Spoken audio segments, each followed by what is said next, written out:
All right. All right. Good afternoon, ladies and gentlemen. Welcome to another edition of Inclusion Matters podcast, Inclusion Pro Wrestling.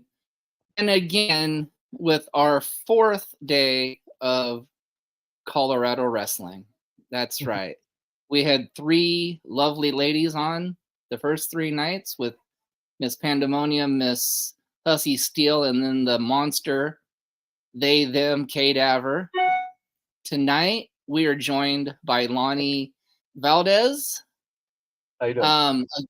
Again, out of Colorado, and we hear he knows a lot about Panda and K, but we'll test that out.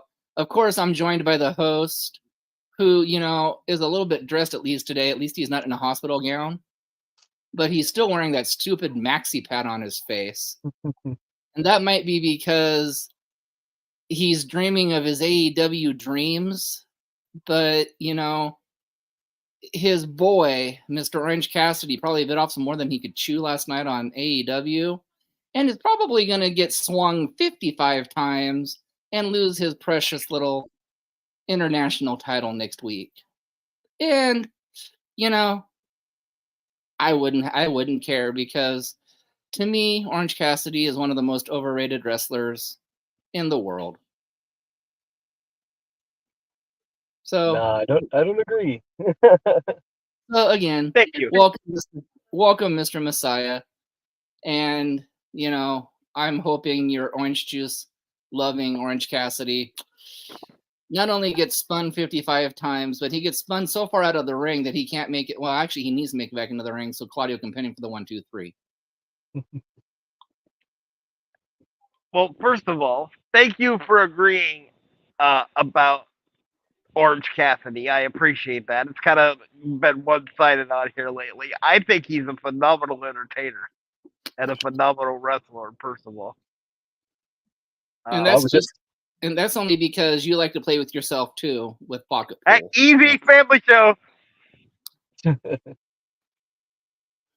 I actually got to meet Orange Cassidy. He came out and wrestled for us out here in Colorado for Lucha Libre and Laps, and just super nice guy, incredibly talented dude. He's been talented for a very long time, and yeah, just I would agree. He's one of the best out there right now, and having a really great run in AEW, and I think he deserves it. He's a great dude. I agree. I haven't had the chance to meet him yet, but I mean, you don't just wake up and have that charisma without even trying, right? I mean, the guy puts his hands in his pockets and the fans go nuts. So Yeah, there's it's got to crazy. be something there. Yeah, it's pretty crazy how good he works that character, and how just like you said, how charismatic he is. And yeah, you don't learn that overnight. He's been on the indie scene toiling for a long time, and he found a shtick that works. And I mean, he's always been good. At one point, he was in Chikara. He was I believe he was one of the ants and the colony. I think he was Fire Ant, and he was great back then too. So he's been a talented guy for a very long time. So our first question is, who were some of your wrestling heroes growing up? Oh, okay. Let's see. I was a big fan of the WCW cruiserweight scene. So guys like Rey Mysterio Jr., Eddie Guerrero, Chris Benoit, Dean Malenko, a lot of the New Japan too, is like all Japan, like Shinjiro Otani, Jushin Thunder Liger, Great Sasuke. But like the guy I pretty much patented a lot of my style after was Ultimo Dragon, because I do a lot of moonsaults. I'm known for that, and I'm known for like lots of kicks, and so kind of patented that off of or kind of stole that off of Ultimo. So those are pretty much the main guys that I kind of patented my style off of. But I had so many different heroes growing up in the business, and just loved watching wrestling of all different kinds from all over the world. So, but that's pretty much, those guys kind of inspired me, because I knew I was never going to be a heavyweight. So those guys were the big inspiration for me. Becoming a wrestler, and yeah, having the style that I have in the business now. Absolutely. All right, Heartbreaker, what do you got?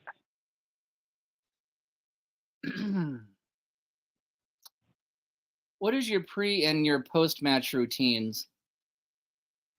Oh, that's a good question. I try to eat very light that day. I don't like to eat very heavy on a wrestling day, so and then it's mainly just stretching beforehand. It's a lot of stretching, getting in my gear, just ready to go out there, but mainly just safety first. So lots of stretching and warming up, that kind of thing. Going over everything with the show, and yeah, just lots of water. Usually 3 or 4 bathroom trips because of the water, and then talking with my friends in the locker room, just kind of loosening up. And then after the match, it's usually just going over what we did out there, and hopefully the fans liked it. Hopefully it was a great match, and we can go back and kind of enjoy what we did, and um, just kind of see what the other wrestlers thought about it. You always ask for critiques, always ask for things that you could do better, and just kind of go over everything with your friends and just kind of see if anybody saw any room for improvement. That's usually the main thing that I try to go for after the match is just to see what could it be improved on. So you're always looking to get better. Absolutely. As Okay, you should. Master Pads, you're up. That's never gonna get old for you, is it? Uh, so this is another kind of comedy one, but we know that you've done some work with Primos. When you train with I Am the Provider, are you distracted by the fog, or is it easy just to keep going? I've known I am the provider for a very long time. It's like going on 24 years now that we've been friends out here in the business. It's you know, one of the guys has really given me a platform to really kind of do what I do. Primos is the oldest company out here in Colorado with the longest running title belt, longest running lineage. So there's a lot going on there, and I'm the only 4-time Primos heavyweight champion. I've won the title four different times. I think the others have won it maybe twice. I'm the only 4-time, so I have a lot of history in Primos, a lot of history with the provider, and back when he had different names and went under different aliases. But we go back quite a few ways, and um, I do get to train alongside him at the butcher shop here in Denver. He trains some nights, I train some other nights, but every now and then we get to train at the same time. And he's very lucha based. He has an extensive lucha background. And knows his stuff, man. Spent time in Mexico. I believe he just came back from Costa Rica last year too. Provider's always traveling. He's always moving around and opening up doors. He's one of the guys out here that has a lot of connections to different territories and different places. Always trying to get the younger wrestlers those kind of opportunities to move around and experience wrestling in different places and with different people. So he's a very valuable guy out here, and he's a good friend. I've been good friends with him for a long time. He's a good dude. Very nice. Okay. Well, let's see here. Are you familiar with the CSW scene very much? Do you go down there and watch them? With the CSW, I'm sorry, what was that? Do you go down and watch the CSW scene very much? Yeah, I just made my debut for them on Saturday. I wrestled a guy named JT Staton, who I've known since he was a little kid as well. I used to wrestle in Colorado Springs quite a bit, but it had been about 13, 14 years, and then this last month, I was able to go back down there and kind of reintroduce myself for a company called CWC, Colorado Wrestling Connection. Yep. And then just this last weekend, this last weekend I was able to make my debut for CSW, and got to wrestle out there got to wrestle there as well. Had a blast in both companies. A lot of fun for both of those organizations. Looking forward to going back. And yeah, before that, before I made my debut, I only saw one show. I went to the show they had last month, and I thought they ran a good little show, and their venue is really nice, and the fans seem really nice. And I was anxious to get started with them. Me and the owner Randy, we've been chatting back and forth about coming down there and starting up with them for a few months now, and now we finally were able to pull the trigger on it. So it's nice. It feels like a very very close knit group down there, and it's nice to be a part of a group that really feels like tight knit like that. So looking forward to going back and staying down there and doing everything I can for him to help improve the shows whenever I can. So the question into that, hang on, Nate. Okay. Was you were there last Saturday, so you knew that we had Kay and Panda on earlier this week because in the opening. Yeah. Firsthand, Nate, Messiah, and I only got to see that match on a sponsor's phone. Yeah. Explain firsthand what that casket match was like. Watching it.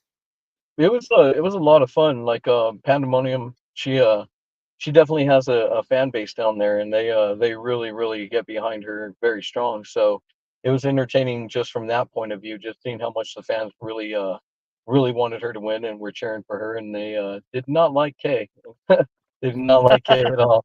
So it was entertaining watching them two, battle it out and really beat each other up. They were a lot of live rounds, a lot of stiff shots in that match between those two, and they did a great job. They're main event is always a heavy burden to carry that.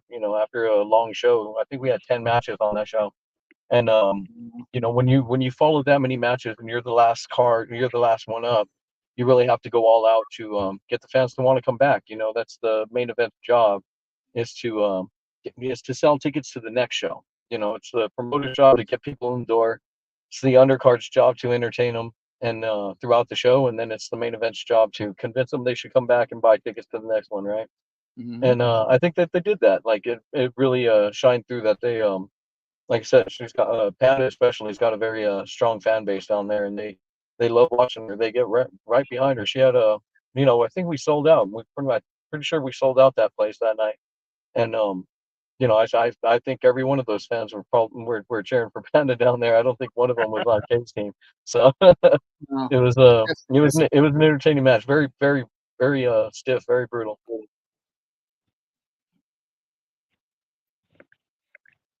So I have an interesting question. So you said you're a veteran in the business.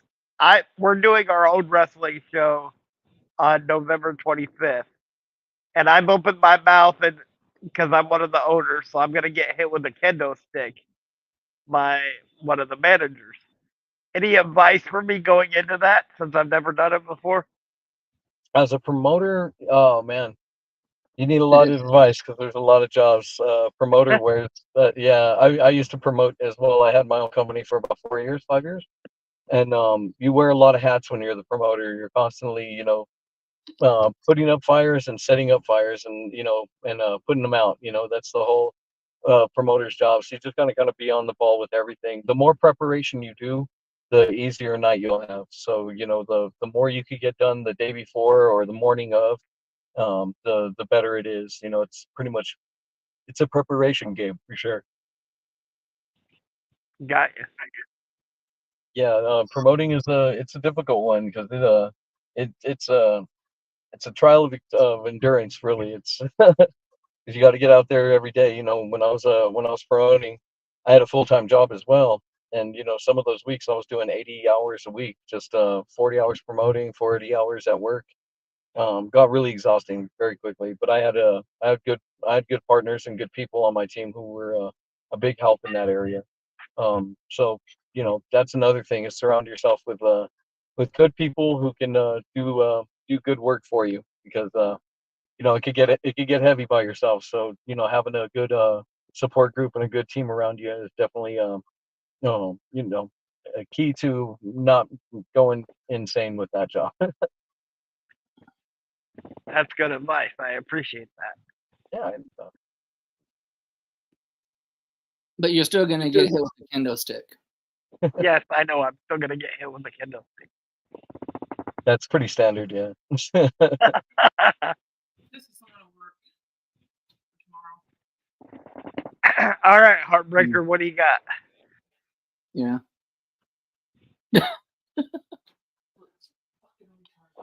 It does. I'm sorry, honey. In your opinion, who's the best wrestler turned actor? Best wrestler. Oh man. Like as far as acting goes, or as far as like as a wrestler? It's a good way to put that question. I don't think anybody's ever put it that way before. Yeah, I don't think anybody's ever put the twist that way. I think probably the best wrestler turned into an actor would probably be Terry Funk.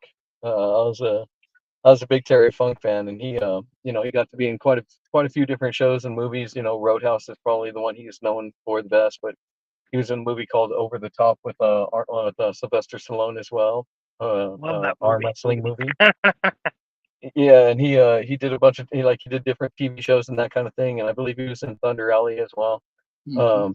So I would say that he was probably the best wrestler that became an actor. Now the best actor that used to be a wrestler, who's the best actor, uh, probably The Rock. I would say The Rock is the probably my guy that I would go to. I've enjoyed quite a few of his movies, and you know we'll see what he could do. But he's definitely successful at it. He's making a lot of money with his own studios and everything else. So probably the best. Yeah, that'd be my two picks for both of those questions. That's a good answer. Yeah. Thanks. Terry Funk was a big inspiration for me. I actually I learned to wrestle by my trainer is Dory Funk Jr., which is his older brother. And Oh, went wow. yeah, so I went down to Florida and learned how to wrestle from him. My actual original wrestling name, my original ring name was Terry Sin Ray, because I named myself Terry after Terry Funk. So yeah, I was big Terry fan, and we just lost him recently. That was pretty bad, but Mm. I'm glad he got celebrated as much as he did after he passed. Oh, Yeah. yeah. All right, Maxi Pad, you're up. Gonna be my new nickname, I swear, even when I stop wearing this mask. So who's the biggest name you've wrestled so far in your career? That'd be Seth Rollins. I wrestled Seth out here before he got signed to WWE. He was Tyler Black. I wrestled him out here.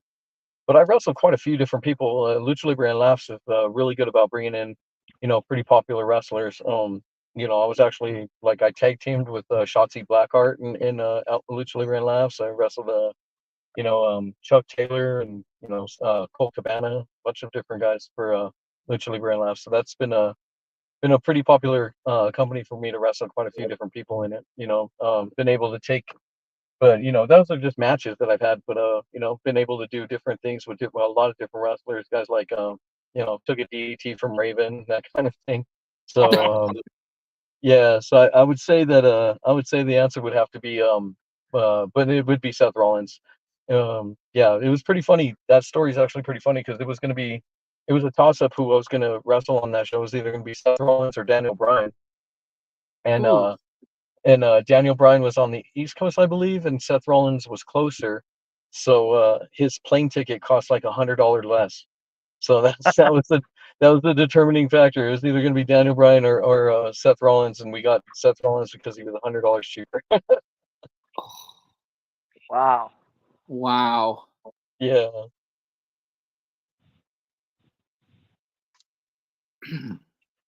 Well, we have favorite interviews, but this is by far getting to be up there into Yeah. mega status, Oh, thank you very much. I'm glad you guys are enjoying it. Well, I think we'll do That'll Kill Us, but you know what? I think we're gonna do them. I'll ask his question first. So, Maxi Pad's favorite snack is anything with peanut butter because he's got really sticky fingers, and I don't let him play with the money in the promotion because he's got too much of sticky fingers. So anything peanut butter is his favorite snack. What is your favorite snack or cookie? Oh man. I think probably chocolate chip would be my favorite cookie as far as that goes. But favorite snack, I like sherbet ice cream, raspberry sherbet. Like that's kind of a go-to, and it's not that terrible for my diet, so it doesn't mess me up that bad. But yeah, if I got a sweet tooth, it's usually like a raspberry or strawberry sherbet ice cream. So that'd be that's usually the go-to. But I also really like raisin bread. With the like with cinnamon, butter, and sugar on it. Like that's an old favorite growing up. My mom used to make that for me when I was a kid, so I still enjoy raisin bread when I need a snack and when I'm willing to cook it. sometimes I- sometimes I just don't want to. I don't want to go through the hassle of it, so I'll do like I'll do cookies or like I said, sherbet ice cream straight out of the pint. But yeah, if I'm willing to invest the time, raisin bread with cinnamon and sugar. Sounds good to me.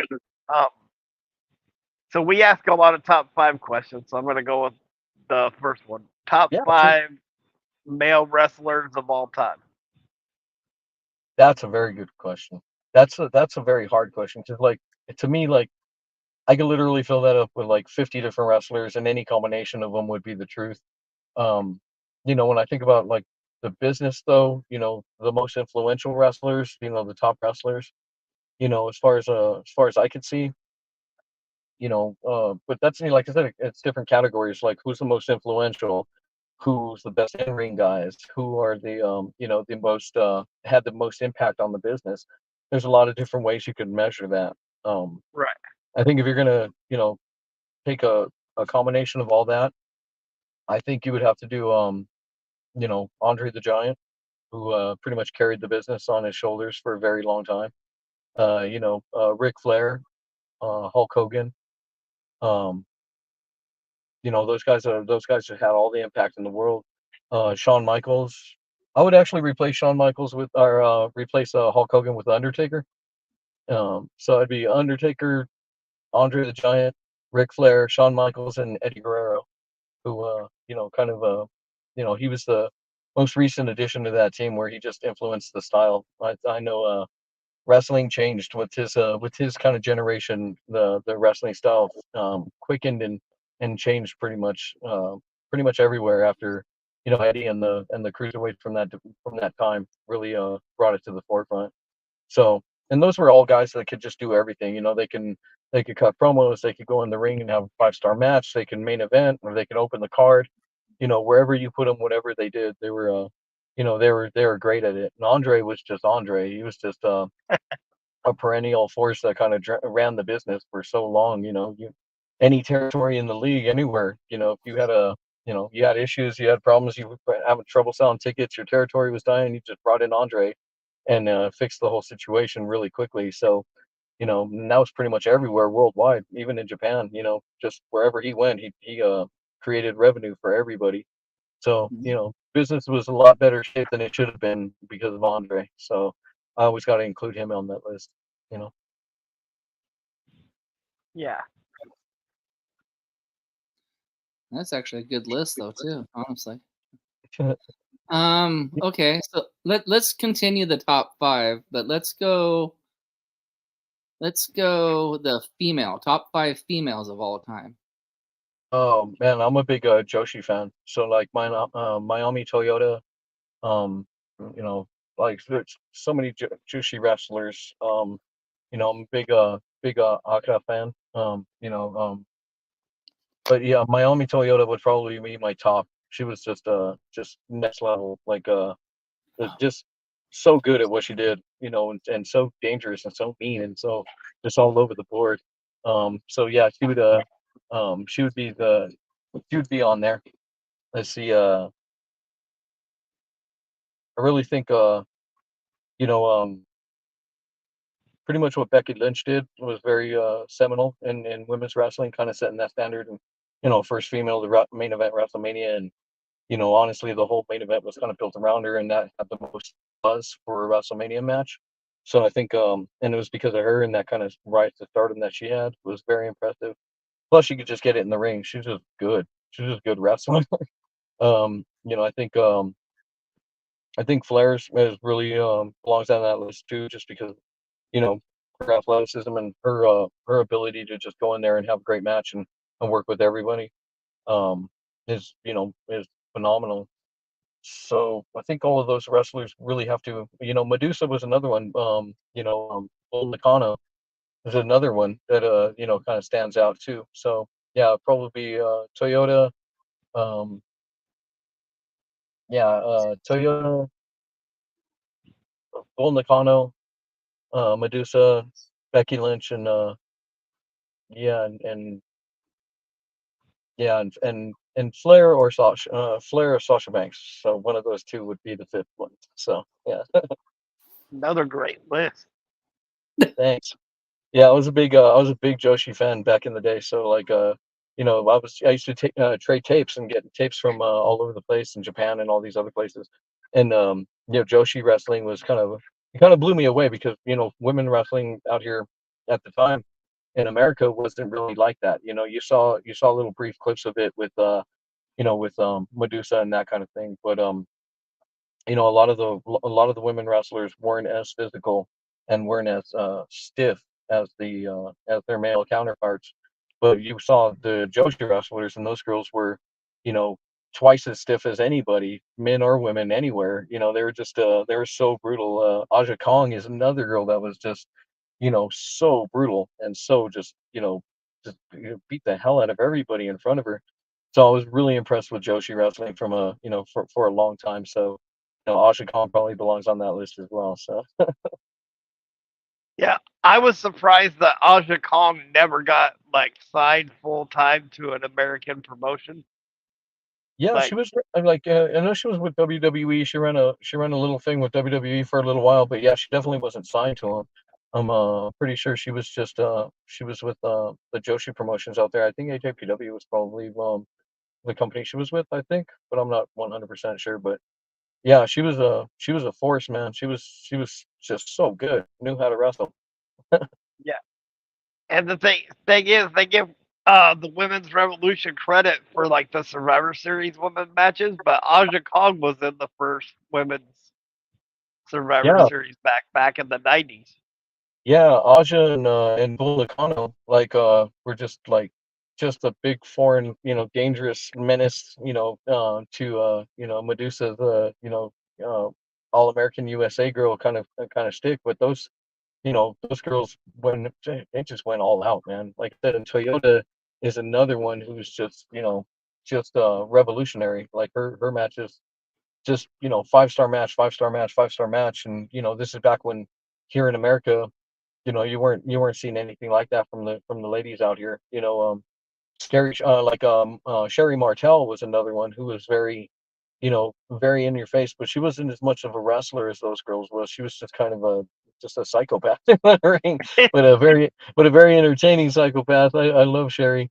But yeah, those girls they were technical, they were brutal, they were stiff, they were mean, and they were just impressive all the way through. They're great wrestlers. Love those girls. Yeah, and before we go on to Heartbreaker's question, no offense to Eddie Kingston, but Aja Kong, you got nothing on Aja Kong spinning back fist. Oh, dude, yeah, she'd take your head off.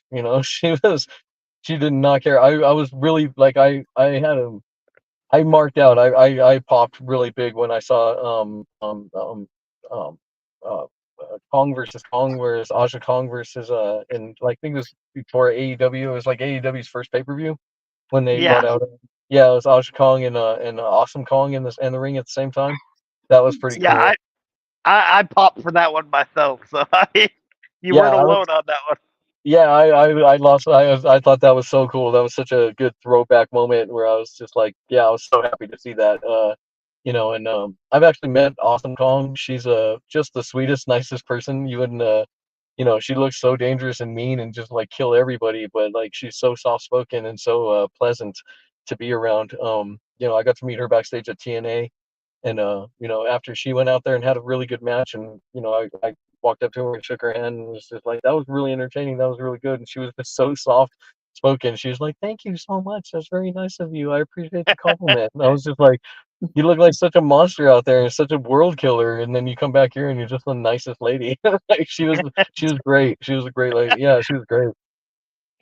It's like you're telling me I'm doing nice, but you could break me in half like a twig. Yeah, she was awesome, man. She was so cool. Like that was a very whenever you meet like somebody that you never know what you're gonna get in the wrestling business because who we are in the ring is definitely not who we are everywhere else, and I know Yep. so many examples of that. So I'm always pleasantly surprised when I meet somebody and they're just super nice people, and she's definitely an example of that. She was just very very humble, very nice, very soft spoken, and yeah, it was a pleasure. Very much a pleasure to meet her. All right, Heartbreaker, what do you got? Oh, okay. You're gonna let me ask two in a row. Okay, I guess the maxi pad is kind of getting to you. Are you sucking in the blood too while you're wearing that maxi pad? I mean, No, the worst thing is I have a mustache, so wearing this mask pushes my mustache right up into my nose, so I'm constantly like sneezing or having to like pull it down to scratch my nose. But well, okay, then let's do top 5 tag teams of all time. Oh man, top 5 tag teams. Hmm. Like right now, like I really think the Revival or FDR is just like what they're doing is like amazing. Like just the run that they're having right now is like like it's such a pleasure to see because like tag team wrestling gets ignored so much and it gets kind of lost in the shuffle so much.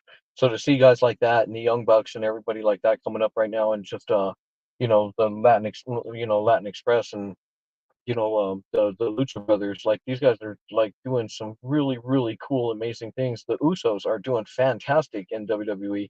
So with tag team wrestling, it's always evolving and it's always coming up and presenting new things. If you're going to go classic, I think you know if you're going to go classic like that, I think Rock and Roll Express, the Midnight Express definitely deserve a nod in that. The Legion of Doom definitely deserve a nod. But I think you know uh even the Hardy Boys, Christian, Edge and Christian, like all these guys. But I would say I'd say Rock and Roll Express, Dudley Boys. Hmm. Uh, I think the Revival belongs on that list right now. And let's see. Yeah, I think the Usos definitely deserve a nod too. They just did phenomenal, and like their run is incredible, filled with just amazing match after amazing match. Really like those guys, and yeah, and I think probably Midnight Express. That'd be my list. another great list. Thanks, man. I've been watching wrestling a long time, so no, definitely kind of been a been a big fan for a long time, and just a big fan of a lot of people's work. Try to learn and study as much as I can. Absolutely. So, who is maybe one or two people in the Colorado scene that you think might be a little bit underrated that people might not know about yet, but Man, should?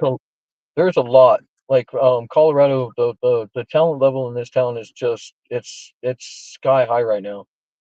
Which is a pleasure for me. Like I've been doing this 24 years out here, and to see it peaking right now is really rewarding. I can sit here and name like 20 guys, and all of them all of them deserve a shout out. I think the main ones right now to watch out for is a guy named Logan Austin. There's a guy named Filter or Dorian Maddox is just a huge talent that I just got to wrestle recently last month. And seeing him come up has been really rewarding. Uh, there's a guy named Bruce Waynes, the final boss. Bruce Waynes is phenomenal to watch. He's great. Marlon Bishop, who I just exchanged wins with. My first match back after a year long hiatus. I was able to beat Marlon for the title, but then he just took it right back. Definitely an impressive athlete, an impressive guy, huge guy, big guy, great wrestler. Uh, but you got Caleb Crush out here. He's the pretty much the top heel out here. I think. Most hated guy. Definitely the top heel in Lucha Libre and Laughs. But you've got a lot of Heidi Howitzers. She's going back and forth to Japan. She's the current Libre and Laughs champion. There's the Howlets, both Hoodlum and Anaya, but I think they're in Kansas City now. But there's young guys coming up like Balaam Links, and this dude is pretty much going everywhere, trying to do everything, and getting as much experience as he can. But there's a lot of talent. There's quite a lot of talent coming out of Colorado right now. I'm just I'm pleased to be a part of it. I'm pleased to see what's going on, and I just had another great match with another young talent. Curtis Cole. He's been around for like 8 years now, and we just got to wrestle 1-on-1 at Lucha Libre last.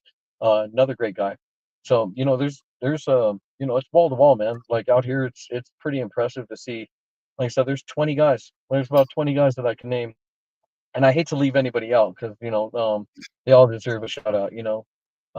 Another guy, Cody Devine, who's coming back. He's been injured for a while. Cody's a guy I trained. It's a pleasure to see Royce Isaacs doing as well as he's doing, coming back and forth to Japan, and he's out in California now, but he's always a hometown boy. So this town is really slept on. The whole town really is really underrated right now, and I think we're the best kept secret in pro wrestling right now, and I think a lot of people are gonna really start discovering it, because with as big as Lucha Libre and Laughs is getting, and as much attention as they're getting, you're getting a spotlight shined on us. I'm getting messages from fans all over the country right now that have no idea how I influenced or how I got into their line of sight, but now they're fans of mine. It's because of companies like Lucha Libre and Laughs and Primos and stuff like that are live casting. But yeah, I think the whole territory right here, this whole stage is really underrated, and like I'm anxious to see exactly who gets noticed next, because I like once people start discovering what's going on out here and the quality of wrestling that's going on out here, I think I think a lot of people are gonna start paying attention to what we're doing. Absolutely. Um. So, who, if you had a dream opponent from any generation, who would it be and why? Like I said, Ultimo Dragon would be definitely one. He was definitely you know, like I said, such a big influence. Eddie Guerrero was another big influence. So those two guys. Um, there was a rumor. They were trying to sign a match with me and Rey Mysterio Jr. at one point, which would have been great. Like I would have really enjoyed that. That would have been fantastic. I think Sayama, the original Tiger Mask, would have been that would have been a lot of fun. We're similar size, so I think that would have been a great match. I think that would have been a lot of fun to wrestle Sayama. Koji Hanamoto, Shinjiro Otani. Like I said, there's so many different guys that I can name. I'll name a lot of cruiserweight wrestlers because just really enjoyed working with a lot of these guys. But yeah, probably Ultimo Dragon, Eddie Guerrero. You know, yeah, and Daniel Bryan. I still regret that when I didn't get to wrestle him, even though I got to wrestle Seth. It would have been nice to wrestle Daniel too. So, that one will always be in the back of my head of like, oh, what could have been, So that would be those would probably be my three picks for that category. Well, and who knows? Maybe that'll happen someday. Yeah, hopefully. We'll see. One of these days, hopefully somebody, because I know Ultimo Dragon's still touring. He's still doing shows here in America and stuff like that. So maybe one of these days they'll book him out here, and I'll get to run with him. So I'm not sure where the Heartbreaker is. Maybe he's staring at himself in a mirror somewhere because he still thinks he's the Heartbreaker in the world. But there he is. Oh, there! Now he disappeared again. Yep, losing connection. It happens. There he is. So do you have a question?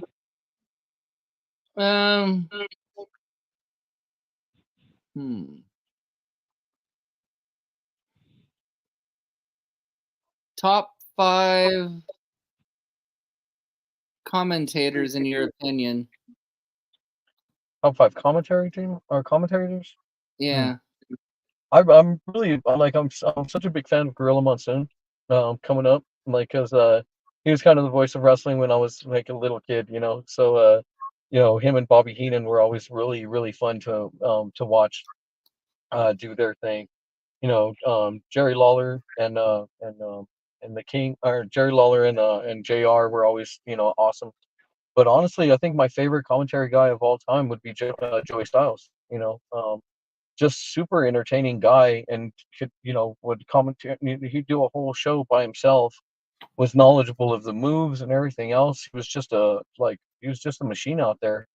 Gordon Soley is another guy that like a lot of people really talk about, and he definitely deserves his props.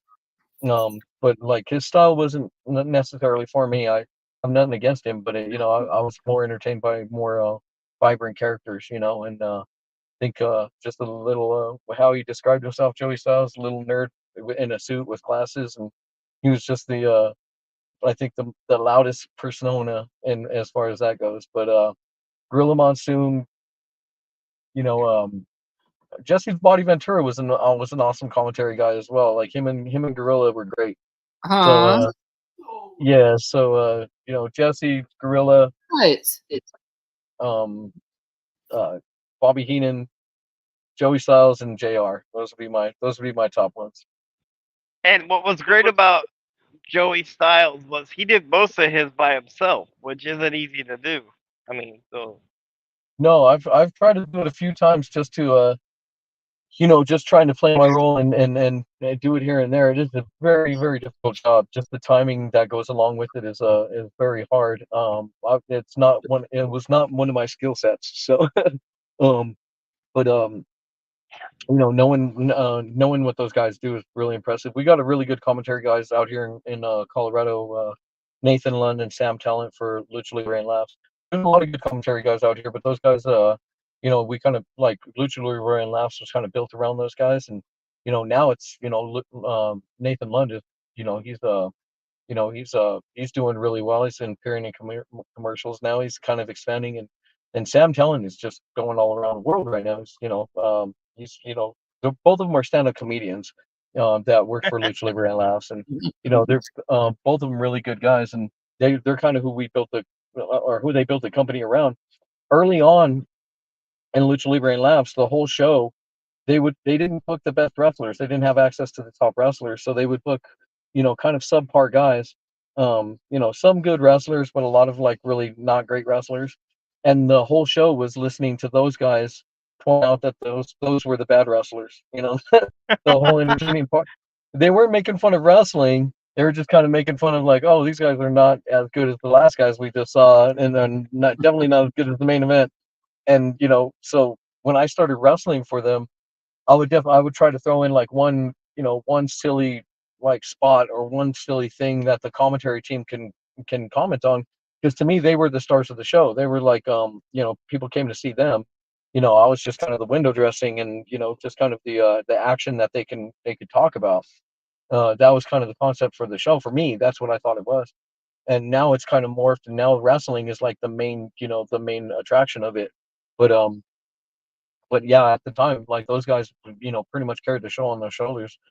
Sam and Nate, and you know, now they're getting booked everywhere. So sometimes they're on the show, sometimes they're not. It's always a pleasure when you see them. But those guys, nothing but success to those dudes. I love those guys. They're my Lucha Libre and Laughs brothers, man. I always a pleasure to see them on the shows, man. They're great guys.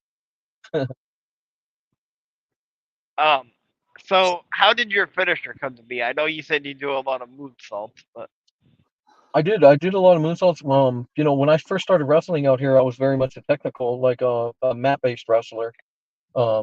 Trained by Dory Funk Jr. That's no surprise. He wasn't teaching me moonsaults, but but when I uh, but when I started out here, that was definitely like there was a need for that. There wasn't a lot of cruiserweight wrestlers when I started out here. I think there was only like three of us, and it was very much um, a slower paced territory. Very kind of catch as catch can kind of but like very mid south, very 80s kind of style wrestling. And me and my generation kind of sped up the pace a little bit. But I had to kind of learn a lot of high flying stuff because I was cruiserweight, and that's kind of what people wanted to see. So, kind of taught myself that with my friends. But my finishers, like I do a couple different finishers. For a long time, I was doing a spinning brainbuster that I just had an idea for, and I just tried it one time, and it worked. I'm not saying I was the first one to do it, but I was the first one that I saw do it. But I'm sure it existed before me. Um, uh, that was my finisher for quite a long time.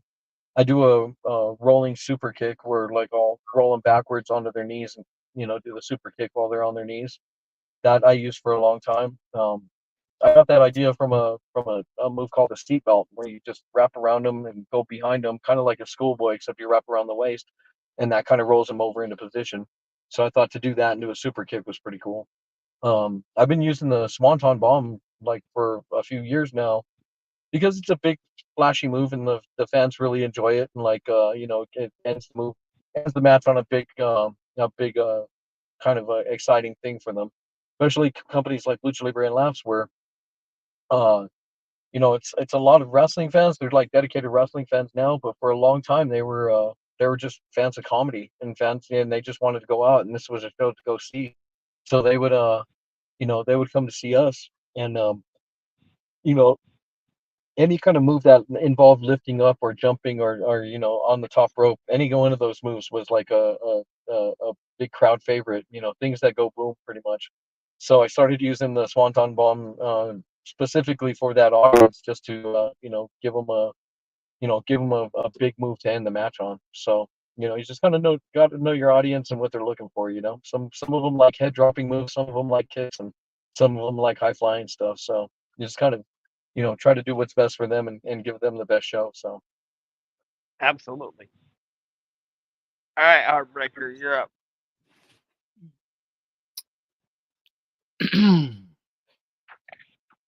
All right. So where can we find you on social media, and when are your next matches? let's see. I'll be wrestling for Lucha Libre and Laughs next month on the 22nd. The 22nd for Lucha Libre and Laughs here in Denver at the Oriental Theater. I'm on Instagram as Valdez Addiction. You can find me there. On Facebook is Lonnie Valdez, so you can find me in either one of those places. That's the best way to kind of keep up with me. Lucha Libre and Laughs is all over YouTube right now, releasing quite a few videos, so you can see me a lot of clips and a lot of wrestling matches right there. If you just type in Lonnie Valdez and Denver Wrestling, I'm sure you'll pop up with a few different things. So I'm sure you've traveled a lot, in your 24 years that you. What was your favorite state other than Denver to wrestle in? probably Florida. I went out there and wrestled quite a bit. Like even after I got trained and after I finished wrestling for Dory, I would go back out there and wrestle just shows for Dory, and that was always just kind of like a second home. Like especially right there in Ocala, Florida, where I kind of cut my teeth and learned how to wrestle. Going back there was always really rewarding, and afterwards, last couple times I was out there, I was able to go to like Universal Studios or go to Disneyland or kind of go see the sights and kind of enjoy it out there. So yeah, like Florida was probably you know probably the other best state that I've been to, just because, like I said, oh, man. Whew. A lot of my roots are there. A lot of my wrestling roots are there. So Florida was a kind of a sentimental favorite. Got ya. All right, Heartbreaker. Um,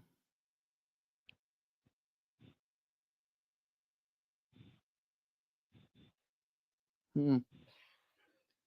Go ahead and finish us off, Nate. So my last question would be, who would your dream tag team partner be? I asked you who your dream opponent would be. Who would your That's a challenging question. I've only had like one serious tag team that I was with. I wrestled with one of my best friends. His name's Epic. Sadly, he passed away, but we were tag team champions out here together. That was probably the only time I really had a tag team. Like I said, I did get to tag team a few years ago with like Shotzi Blackheart, which was a lot of fun. Um, you know, that's a really good question. So, a dream tag team partner, somebody that would complement my style, somebody that we can have really good matches with. I mean, if I'm going all time, I'd probably go Bret Hart, right? Like, Bret was pretty great at everything he did, and was tag team specialist as well, and kind of knew how to wrestle every style, and just the timing and pacing. His storytelling was really amazing. Like even in tag matches, any kind of matches, he was just knew how to lay it out and kind of knew how to do everything. So I'd pick him simply because I think he could probably teach me the most while I tagged with him, and just kind of make me a better wrestler, kind of make me understand the the business and what we do a little bit better than I do right now. And like I said, I'm always look for opportunities to kind of learn more and be better and just know more, and pick a and be able to pick his brain on the road, traveling town to town, and being his partner, and just learning how he puts matches together, how he prepares, and all those different things. Like, I really study a lot of Bret Hart matches. I think the guy was just inside that ring, just excellence of execution. That's a very apt name for him, because the dude was just had it all going on. Just knew how to wrestle, and very impressive guy. So him and Jim Neidhart were one of my one of my favorite tag teams growing up as well. Thought they just put on great shows, no matter what. So yeah, I would have to say Bret Hart, just because I think I could learn so much from him, and just being able to especially in this, he's a second generation wrestler, part of a big wrestling family. you know, Traveling down the road, listening to his stories would be that would be a lot of fun. So if I was on an extended run with somebody and being able to spend that much time with them, I'd want them to have entertaining stories. And Absolutely. the other thing is, he was a respectful guy. He wasn't a ribber.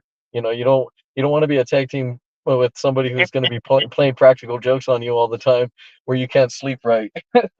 You don't want to do that one. So I think Brett would be the best guy. He'd be the safest guy to travel with. He'd take care of me, and he'd teach me a lot, and we'd be able to have some really great matches. So yeah, just the opportunity to learn.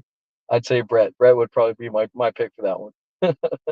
Very cool. It's a good pick, and I've heard that Owen was the prankster in that family. So Yeah, I've heard a lot of stories about Owen pranking everybody. So including his own father, including his brothers, including everybody. Nobody Yep. was safe from Owen. So I wouldn't pick him, even though even though I love Owen. Even though I love Owen, and he was just like, in my opinion, he was as good as Brett. Just a great wrestler. But I definitely wouldn't want to. I couldn't sleep. I'd be terrified. So Exactly. since you have it written down, Heartbreaker, do you want to hit our sponsors before we? Again, MaxiPad, you're the host. It's supposed to be your job, but Fine. I guess since you want me to pick up your slack, I mean, so Hussey, if you're available, there's a new hosting job available on this podcast. Just call Don't me. make me slap you with these so-called maxi pad that you say I have Just on my face, because so, I'll do it. so Hussey, just give me a call if you want to host, anytime, anywhere. I'll fire Messiah in a heartbeat. Give Dan the one compliment, and he's yours for life. Thank you to Kevin Watson, American Family Insurance, Bruno's Pizza, Twin Cities Bank, Kathy's Clutters. What is the name of that new tattoo place? Unique Abilities Tattoo. Thank you. Burgerville, Longview, Kelso, Los Jalapenos Taqueria, Precision Power Washing, El Ranchero's Mexican Restaurant, the Care Program, Bruce Nichols Painting, American Tarps Rugged Made. See, you know this just as well as I do. No, definitely send me shoot me a link for you guys' Facebook page, so I can share all this stuff on my page, and get people to see it. So Gotcha. We'll definitely do that. Absolutely. All right. So again, we'd like to thank Lonnie for sharing his afternoon with us. As always, I'm the Heartbreaker, and we've got a guy with a maxi pad on his face thinking it's going to save him from the germs of COVID in his nursing home. Praying to God he gets to go to AEW in 2 weeks. But no, I'm going to AEW. I don't care if I have to crawl out the window. There you go. I hope you get to see some friends of mine. But I mean, at least wearing that maxi pad on your face, you can't put people to sleep by acting like paint drying, because we can barely hear you as it is. So well, all right. So we'll see you guys next time. And again, thank you for joining us.